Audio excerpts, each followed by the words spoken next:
Hello, my name is Joshua Metcalf and I am a candidate for the Masters in Management program at IE University in Madrid. I am recording this video because I would like to give my answer to the question, if you had the opportunity to speak with the Secretary General of the United Nations, what actions would you demand of him and why? I think that if I had the opportunity to speak with Mr. Antonio Guterres, I would definitely bring to his attention my concerns with the way the Security Council of the United Nations currently works. As you already know, the Security Council is a very important body of the United Nations, which is devoted to maintaining peace across the world.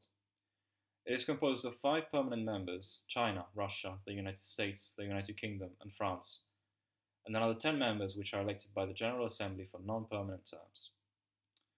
I think that there are two main flaws with the system, and I will explain them and give my potential solutions to Mr. Antonio Guterres, so that he can make them part of his political agenda as Secretary General. First, I think that the permanent members currently do not give a correct representation of political equilibria across the world. I think that the permanent members should be expanded to other members so as to give a more correct representation of the world. I would include 2 superpowers like India and Germany, at least 1 country from Africa, at least 1 country from South America, and Australia, so as to represent Oceania. Then, I think a second major flaw with the system is the veto power.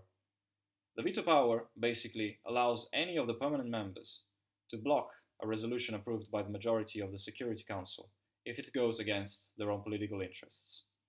Unfortunately, because of the veto power, the United Nations were not able to intervene in some of the most dreadful violations of human rights which we have observed in recent history, such as the ones in Syria and the ones in the Ukraine.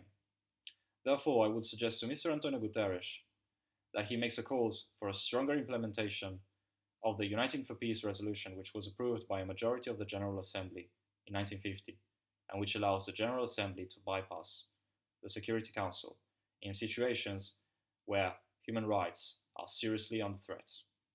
So these are my 2 suggestions for the Secretary General of the United Nations: to expand the permanent members, and to use in a more consistent way the Uniting for Peace resolution of 1950. I hope you liked my ideas, and I hope to see you soon in Madrid.